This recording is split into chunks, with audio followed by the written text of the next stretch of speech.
Gappy teeth. If we look at this case here, my patient came in and she said, I've got gaps. I don't like the gaps between my teeth. I have had orthodontics before, I've had braces, but they keep moving forward. There's a lot of reasons for that. You know, we always have to retain the teeth, whether we have braces or not, teeth will move. That's one issue. The other issue is that sometimes the bite against the upper and the lower will not allow those uppers to stay back and closed with the gaps closed. So we're always fighting that movement.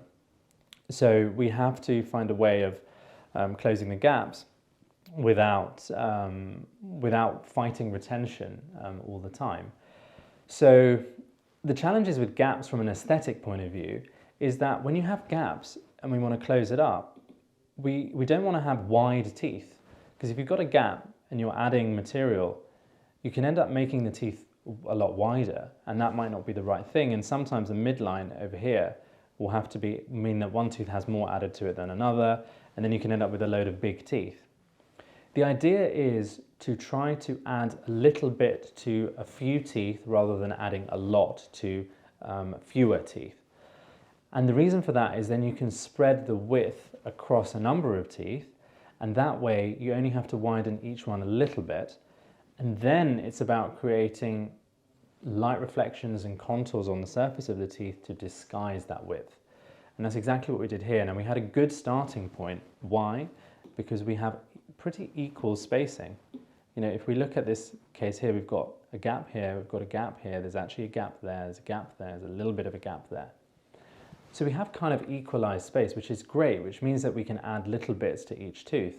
If I had a situation where, let's say, we had no gaps here, no gaps here, no gaps here, and we had a big gap here, I would want to be using orthodontic, some kind of braces, to actually move the teeth so we had equal spacing between the teeth, and then we'll be able to correct the proportions by adding composite bonding, a veneer, whatever it might be, to improve the tooth.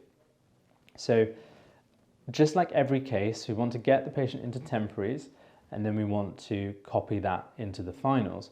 And if I show you the final teeth in this case here, what we can see is the proportions work.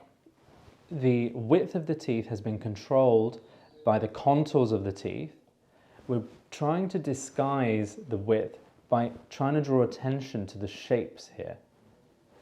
By looking at the shapes and the angles we put into the teeth, you're not noticing the added width. So we can make teeth look wider, but then we can control the width by putting contours in.